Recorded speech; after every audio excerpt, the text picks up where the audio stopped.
Everyone welcome करछि मु मोर आज मिनी ब्लॉग को। तो सकाळ उठिकी फास्ट मु गोटा बेडसीट चेंज कर देथिली, तापरे गाधे पी देकी फ्रेश हो जाइतिली। तापरे सब दिन पर जाइकी ठाकुर घरे पहुंची जाइतिली आ ठाकुरंगर पूजा भी सार देइतिली। पूजा सारिकी आसी जाइतिली मु मोर रुसई शाला को।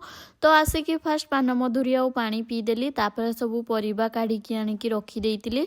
तापरे स्वामी को पई बनै देली कॉफी आ आज ब्रेकफास्ट मु खाउतिली इडली। तो खाई सारकी जाइकी मु सब परिबा काटी नेली आ फास्ट बसै देइतिली डाली आ मझी गैस रे बसई थिली पटल आ एपटे बसई नहीं कोबी आ किछि मूला काटिकी रखिथिली। तापर बापांकर आज फरमाइश थिला छतुआर रोटी। तो फास्ट बसिकी सेगुडा को दळी नेली। मु फास्ट टाइम बनौथिली हबो कि नै जानि नथिली, किंतु बहुत ही सुंदर हेइथिला आ फुलिला भी रोटीटा। तापर आमे दी जण बसिकी आमे हमर लंच कंप्लीट कर नेइथिलु। तापर हठात की आरंभ हो जाइथिला वर्षा। एमिति गोटे दिन नै जो दिन वर्षा होउनी सब दिन लागि रहिछि वर्षा। तो ए दी जणकर आखिरे तो निद नै, तो समाने तांकर खेलुचंती मुडिके सुई जाइथिली। तो आज मु डिनर रे बनाउथिली आलू परोटा। तो आज रो ब्लॉग किछि एमिति थिला। देखा हबो पुनी गोटे नेक्स्ट ब्लॉग रे। रहिली जय जगन्नाथ।